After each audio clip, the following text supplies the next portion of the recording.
I have a beef with ethical funds. This is one of the most commonly owned, socially responsible investment products in Canada, and I think it kind of sucks. Not only is it ridiculously expensive, there are some terrible things inside of it. Let's jump in. So this is the mutual fund that my clients own. This is the NEI Select RS Portfolio A. So when somebody walks into a credit union and just says, hey, I've got money and I want to invest inside of my RSP or my TFSA, there's a very, very high chance that this is the mutual fund that they're going to show you. Now, depending on your age, they might show you a growth version of this or a conservative version of this. This is like the balanced version, which means that it's 60% stocks, 40% bonds. But this is like the stock standard mutual fund that salespeople at the branch level of a credit union are going to put in front of you. It's run by a firm called NEI, Northwest Ethical Investments. This used to be called Ethical Funds. So if you walked into your credit union branch 20 years ago to be able to buy a mutual fund, they would have sold you something called Ethical Funds. Ethical Funds merged with Northwest Investments, became NEI, Northwest Ethical Investments. So we're going to use this as our case study to really be able to look under the hood in terms of what is inside of this ethical fund. This is an exercise that I've done a number of different times, but I did have a client walk in sort of last month that owned this. I've taken a look at it with a fresh set of eyes, and oh my goodness, I'm so grumpy with what's inside of this thing. So spoiler alert, there are some nasty things inside of this, but I'm going to use this as a case study to be able to show you how I look under the hood of a mutual fund. So first of all, I want to point out that I'm at the main website. So neiinvestments.com. This is sort of the starting place. Is whenever I'm looking inside of a fund, I usually start at that fund company's site to be able to kind of get the goods directly from the source. There are going to be some third-party resources that we can use, but I always kind of start by just looking at their website. So we can see here it's billeted as a responsible investment portfolio solution offering consistent income with potential for long-term growth. So again, this is a balanced fund, a mix of stocks and bonds. From a risk return perspective, yeah, the fees are high. And so the returns, have been a little bit lower, but not a huge deal. Really, it's about understanding what's inside. We're going to get a breakdown of the different asset classes. So remember, equity is code word for stocks. Fixed income is code word for bonds. So this is about a 60-40 portfolio, about 60% stocks, if we add all those up, and then about 40% bonds, fixed income, and then cash counts as fixed income, as that sort of crust of the pie. So this is a pie with, 40% crust, 60% filling, which is, balanced. That's exactly where we want it to be. In terms of the style, so this can be a helpful little chart here where basically what they do is they break it down. This is typically for the stocks, and we look at large cap or large companies, medium-sized companies, and small companies. And then growth are companies that are more focused on growth, on trying to grow. Value are companies that pay a bigger dividend, that are more interested in, generating value. Right. And so they have nice profit margins and they generate a higher dividend. And then a blend is going to be a mix of the two. So this is just like a little heat map. No surprise here that it's mostly invested in large companies. That's totally normal. Right. But again, we can use this to compare different funds to see, hey, is there a tilt towards large cap growth, for example, which sometimes there is. But this is exactly where I want it to be. This is a very standard breakdown in terms of this heat map. In terms of the exposure, and again, these are going to be the stocks, right? And this is the equity holdings, right? So we can look at the breakdown of the equity holdings. There are a whole bunch of different sectors. Basic materials is code word for mining and chemicals. Consumer is split up between cyclical and defensive. Consumer cyclical is more about wants. Consumer defensive is more about needs. Sometimes we'll use the term consumer discretionary is cyclical, and consumer staples are defensive. So consumer cyclical, this is going to be the stuff that people are going to stop buying during a recession. If the economy is in trouble, you're not going to buy a new car. You're not going to buy a flat screen TV. You're not going to go on a trip around the world. Those are all considered cyclical. Consumer defensive are staples, are the things you're going to keep buying during a recession. So it's going to be things like Campbell's soup, During a recession, if you're worried about the economy, you're probably going to buy more Campbell's soup than you would otherwise. Really interesting is that tobacco and alcohol are considered defensive. People drink more and smoke more during a recession. So an interesting way to think about it is with alcohol, if you're going to the liquor store, right, that's consumer defensive. Whereas if you're going out to a restaurant and buying drinks at a bar or restaurant, that's considered more cyclical. Financial services, so that's pretty straightforward.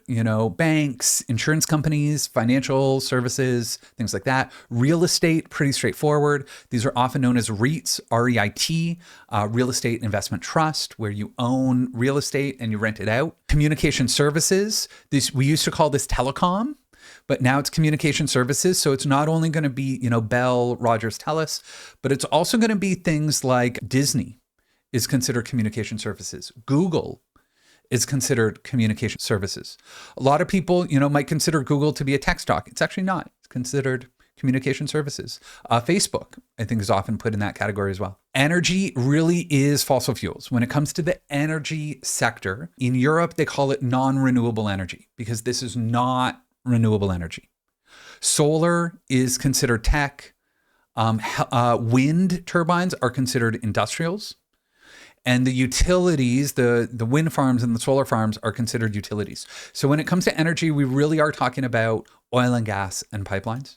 Industrials is going to be things like heavy manufacturing, usually business to business. This is where military companies come in. This is where Boeing and the airline companies come in. So it really is going to be heavy manufacturing.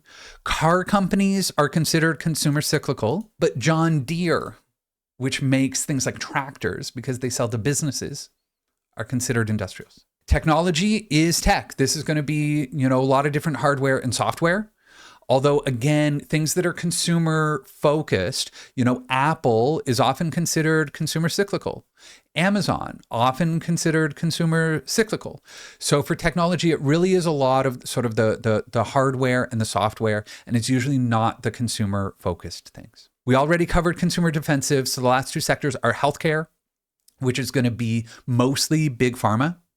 But there's also medical devices, so some medical technologies can be inside of healthcare, and then also healthcare services, which often are insurance companies. So US has private insurance. That's about healthcare. Utilities, these are going to be water and electric utilities. So very, very stable. Often pay pretty high dividends there. So those are the different sectors, really to me, understanding what's inside of it, we can look at this sector breakdown. Really, sometimes the ethical funds do have a bigger emphasis on tech. So this is where I can see, okay, how much more tech does it have? The big things that people tend to look at from a sustainability perspective are energy and basic materials, which is mining and chemicals. And so if you want to be fossil fuel free, having anything in energy is going to be a little bit of a red flag. So from there are a whole bunch of different measures here. I'm not going to worry too much about these valuation metrics. You don't need to worry about this too much, right? Really what I want to get into now are sort of the layers of the onion. That when we look at the holdings of this NEI Select Balanced RS portfolio, that this is an all-in-one fund. This is a fund of funds, meaning that when we open up this fund, there are a whole bunch of different funds inside of it. This is where we can really get, I think, kind of nitty-gritty when it comes to this, because they do like to muddy the waters here. And I think it's intentional that when they show you the holdings here, they don't actually show you the companies that are in it. They just show you all these different funds that are inside this fund of fund. And if we want to look up the actual companies that are inside, we have to open up the underlying funds. So that's what we're going to do. Hey, we're here. Let's do it. Let's peel back the layers of the onion. This is sort of that first, sort of skin. Is this fund of fund? Now let's see what's inside of some of these. Let's start with the NEI US Equity RS Fund. So this is going to be their sort of responsible US equity or US stock fund. That when we open it up, I'm only going to look at the holdings here, okay? And we're going to look at the full list of holdings. And again, this is like the ethical fund. This is the responsible option. And when we look at it inside, there are a lot of these companies, Microsoft, Alphabet, Google. Look, you can notice here, remember, communication services. Google is not considered technology. It's considered communication services. Apple, Nvidia, Amazon, Broadcom, Visa, all these different companies, no problem, right? But as we scroll down here, we do start to see some companies in here that I'm a little bit like, for example, Coca-Cola was in here. Here's Coca-Cola. And this to me is the huge red flag, ExxonMobil.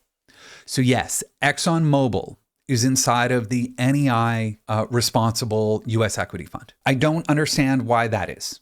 I can understand this isn't fossil fuel free, so they don't entirely screen out these companies, but ExxonMobil has absolutely had major controversies, right? I don't see any reason why this should be in an ethical fund. So to me, right away, kind of a red flag here, looking at the first equity fund that's inside of it.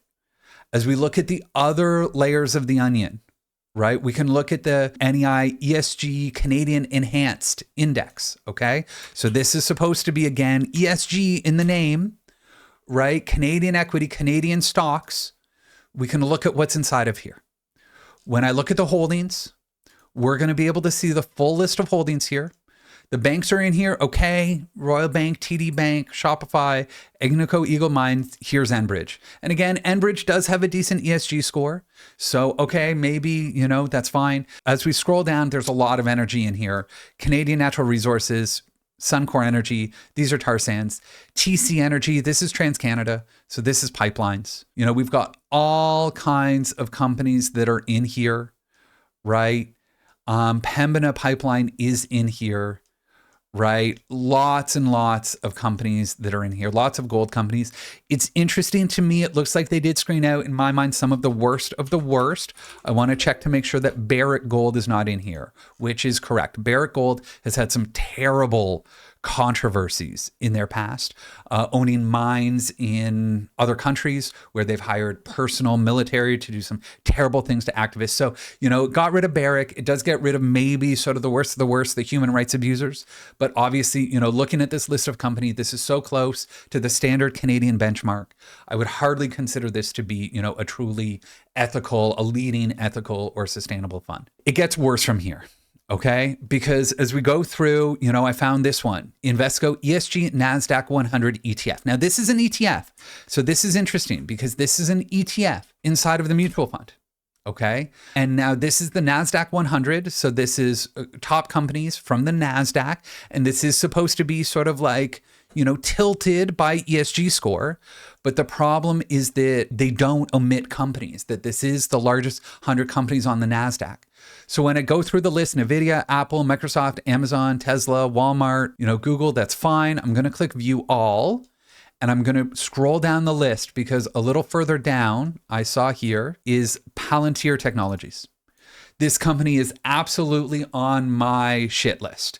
That this is, to me, one of the worst companies involved in military operations. They provide AI to military. That's what they do.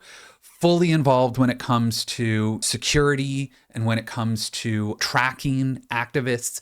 This is software that ICE agents were using to be able to track activists. Like really, Palantir, don't get me started. I have a lot to say about Palantir, but what the heck is Palantir doing inside of this ethical fund? I have no idea. But wait, it gets worse. Because when we look at some of the other layers of the onion, it took me a little while because there are some cool things in here. NEI Global Impact Bond Fund. Hey, this is like doing more good. I love this NEI Global Impact Bond Fund. Don't get me started on the fees, but this does have some really, really cool impact bonds in there. But what I did find going through this is I found something called the NEI Long Short Equity Fund. Okay. And this is a weird one. I don't know how this ends up in a responsible portfolio, but it's in here.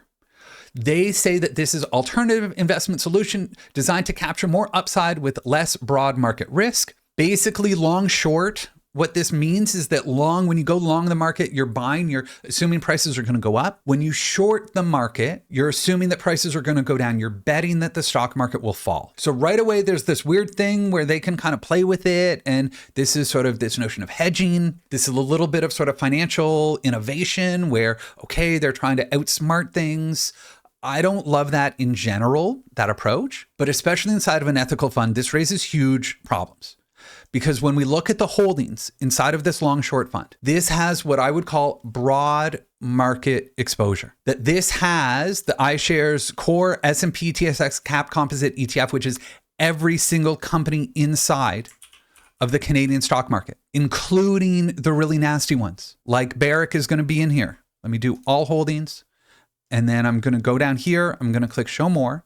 And then I'm going to search for Barrick. And here they are, Barrick Mining Corp. So remember that company that I was like, human rights abuses that, thankfully it's not in that responsible fund, but it is in this one, which means that it's part of that overall pie, that it is in here. Drives me nuts. Worse than that, as well in the NEI Long Short Equity Fund, is the Vanguard Total Stock Market ETF. Okay? This is the entire global stock market. VTI. This is an ETF you could buy that's the entire global stock market. It has literally every single company in the global stock market. Now, this is a US dollar ETF, so I'm going to use this as an opportunity to dive a little bit deeper, to use some of the other tools. When it comes to US ETFs and mutual funds, we can start to use some other tools. There's one organization I love based out of the US called As You Sow. They have this tool called Invest Your Values. I'm going to do VTI, which is the Vanguard Total Stock Market. Okay, VTI. I'm going to click on it here. And I've got all of these links available for you. If you want to check this out on your own, you absolutely can. That when I look at their scorecard, so not only does this get a D grade when it comes to fossil fuels, that yes, this has top 200 owners of carbon reserves. It's got 37 of the top 200. It's got coal in here. It's got 80 companies. Almost 6% of the portfolio is invested in the oil and gas industry. It's got coal-fired utilities in here. From there, it gets a D for fossil fuels. It gets a C grade for deforestation. It gets a D for civilian firearms, an F for prison industrial complex, military weapons, and a D for tobacco. That if we look at the prison industrial complex, it's got companies that I absolutely can't stand. Here's Palantir, which is a red flag. Here's Lockheed Martin, General Dynamics. And then if you've been following the show for a little while, you've probably also heard of Geo Group and Core Civic, which have these like extra special red flags, these super red flags, because they run for-profit prisons in the US. They are literally profiting from the activities of ICE. This drives me bananas that this fund is inside of the NEI Select Balanced RS portfolio. That when you walk into a credit union and you say, hey, I want to invest ethically and here's some money for my retirement. And they say, great, yeah, no problem. We have an ethical fund for you.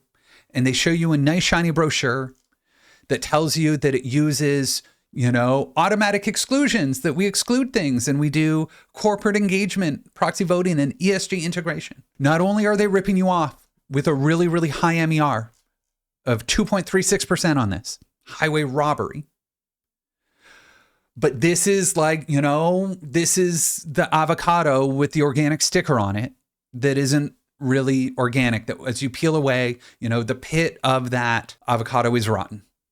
That when I look at what's inside of this, when I peel back the layers of the onion, I am so horribly unimpressed by what's actually inside of this fund. So if you're listening to this podcast and you own products from NEI, or if you just own mutual funds in general, please, please, please talk to me. Because not only can we make your portfolio more sustainable, we can also lower your fees. This is such a clear win-win for you to do. Sign up for my Good Investing Classroom. Let's get a free consultation on the book so that I can help you. If you want me to do an audit of a different mutual fund, let me know, leave it in the comments, send it to me. I'm happy to open it up and look at what's inside. Sometimes we're a little bit shocked with what we find. Thank you so much for watching this. We'll see you next time.